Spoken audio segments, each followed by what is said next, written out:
replying to the members.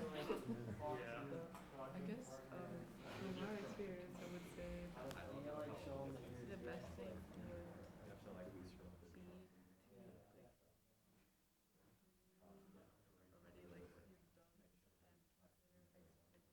That's what I've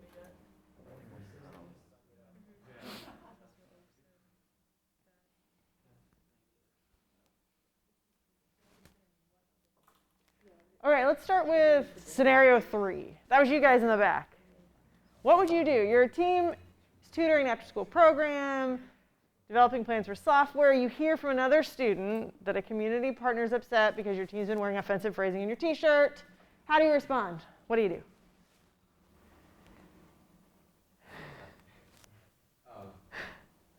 Have a conversation with them about it.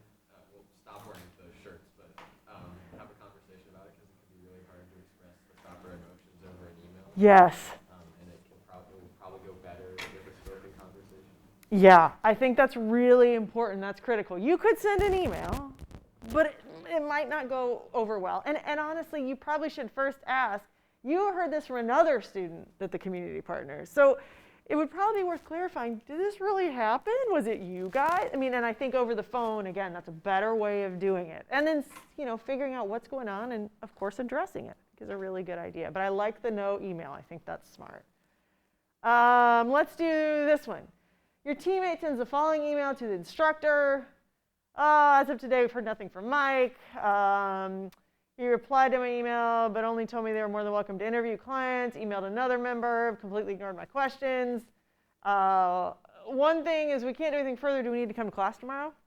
Never ask a professor that, P.S. My teammate and I were talking about class today, and we cannot do anything else till we contact the client. To us, it seems a little pointless to go to class and sit there with nothing to do. Other people work in the information project. Okay, what do you do? Who was that? Was that you guys? Okay, what do you do? Has this happened? I feel like you were like, yeah, this is going to happen.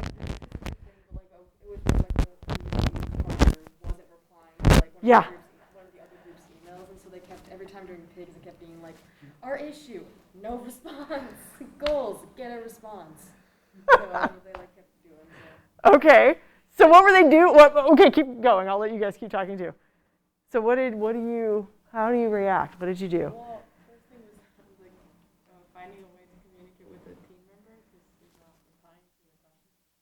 So, and then also like in class, also our experiences, just like already reviewing and thinking about the feedback you might get, like what you expect in order to start considering your next steps. Yeah. So when I read this, first of all, I'm like, wait a minute. What is my teammate doing stepping out of line, number one? So there's clearly some like team bonding infrastructure you need to get in place because like you don't want one teammate being erratic and just emailing your professor because maybe you all don't feel like that. Like some of you would say, oh my gosh, did you actually ask the professor if we should come to class? Like, come on. But I do think talking to whoever is communicating with the partner is a good idea and finding out how are the emails being worded? Should you be trying a different approach? So like that team that was like, no response, goal, response. But what were they doing? Were they doing the same thing over and over again? What they went to do is they talked to our advisor, like, okay. I think one of us mentioned that, like, talk to the advisor, right. And the advisor, like, help them get, like, in contact. Right, because that is our job, right, as the faculty advisor / faculty member. I mean, if you continue to do the same thing and expecting the same different results, that's what the definition of insanity, right? Like, you got to do something different. So I think those are smart moves. How about we could say first scenario. You're a team leader on a community engagement site, you arrange a site visit, you've been sick in the day, you forget to show up, you later find out no one else did. What do you do? At this point, it's hard to recover. You gotta just try your best to regain your partner's trust, and then schedule another visit. And if you're sick that time, just suck it up.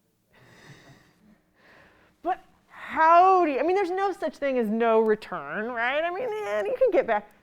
But how do you get that trust back? What do you do? You guys had this scenario too, right? So what would you do? You've got to recover. You're right. Get that trust back. The initial idea was to kind of send it on email and then kind of get back together with the team and figure out like what's a good time for everybody to try to redo the meeting.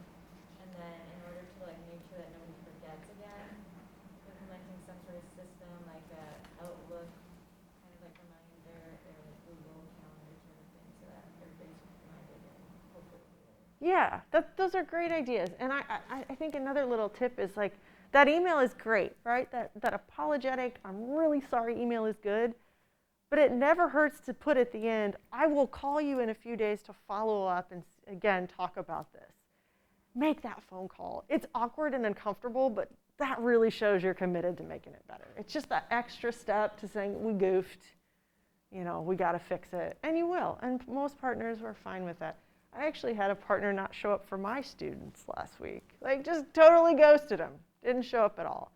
And sent an email apologizing profusely and has now sent 2, which I think makes everybody feel better if you say it more than once, right?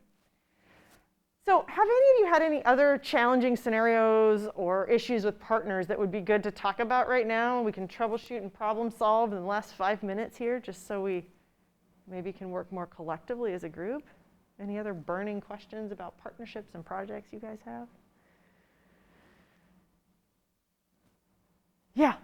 So I think ours just because of like the nature of our project and our community being in Brazil. Yeah. Plus like COVID, it's just been plus the language barrier. It's been Yeah. hard to communicate with them, and also just to figure out kind of what their needs are in terms of the project. Because like when we're considering like the design of like the center and stuff, we have to like consider, are these building materials like appropriate? Right. Kind of fit the aesthetic of like the building tradition there, and so there's just been a lot to consider, and it's like the whole project is kind of us navigating these different challenges as we're moving. Yeah, and your project itself is kind of the culmination of all the challenges that could happen in a project, right? They don't speak the same language, you're geographically completely distant. I mean, you're thinking about materials that you don't likely have here, but you have in the Amazon rainforest, right? I mean, these are like really big, true challenges. Do you have a go-between that sort of serves as the translator, the conduit, the person that helps provide the context, someone maybe on site or someone that goes? Well, How does that work? Our project liaison speaks Portuguese, so that Oh, okay, okay. And also, one of our advisors studies anthropology, so she's lived with them and knows. Is that Dr. Zanatti? Yeah. Okay. So she helps Okay. us a lot. Okay. Yeah, and you really just have to, in your instances, rely on those sources because you can't be there. Maybe I don't know if you'll be able to go there. I don't know what COVID is going to do for travel and what the Kayapo would even want. So something to think about. Other challenges, yeah. Yeah, so I am working with this school in Ghana. Yep. There's a geographic barrier there, but also like we're supposed to be making mobile science labs for them. Okay. And they said they would provide us some lesson plans to base our labs off of. Okay. They said that in our first meeting, week 2, and we still have nothing from them. So they're also very unresponsive to email. So are there ways you could offer to provide them with those lesson plans so that you could continue moving forward? That might be an option. If you could identify the age, which I assume you know the age of the students. Like grades 4 through 9. So you could use the Indiana State Science Standards. We have to use in Ghana atomic. Okay. Okay. That's gotten us a start. Yeah. And also originally they just wanted equipment for the chemistry labs. Okay. Okay. So we're not totally sure if they have like everything else, physics, biology, they just want chemistry. So I don't know, we're just kind of like getting ideas for stuff. And do you have a good project liaison person that can get those questions answered or no? Yeah, Sounds like maybe we just not. sent them another email today. Okay. And is that person responsive or no? The person you're sending information to and trying to get it back from. Well, it's the headmistress of the Okay. school, so she's quite busy. Yeah. But we don't have an email of the actual science teacher. Have you asked for that or not? Probably could, You might try that and Yeah. see because you're probably right. That headmistress this is like priority down here for her. I mean, it's great, right? But at the end of the day, not a priority. So if you could get directly to the source, that might be a good attempt to ask. The worst they can say is no, right? Other questions? Yeah. So we're working with blind and visually impaired students. Yeah. And we're running on really old information on what they want. Okay. And we really need hands-on feedback. Okay. But the school is really restricted. COVID Oh, reasons, yes. We haven't been able to get in yet. It's really hard to get feedback from a distance. Are you able to send any of your prototypes and have them test them and send you information back, or no? We probably could, but it'd be pretty hard to set up because it's still pretty Yeah. and bulky at this point. We're still struggling to get it working properly. So in light of the fact that that may not change anytime soon, you may want to think about how could you edit your design so that you could physically send it. Okay. I know it's not ideal, but you know, I don't see them opening up through till May at least, right? And so that gives you guys a whole nother semester of, well, we're not moving. So that might be something to think about. Yeah. Other questions or comments? Well, it sounds like you guys all have great projects.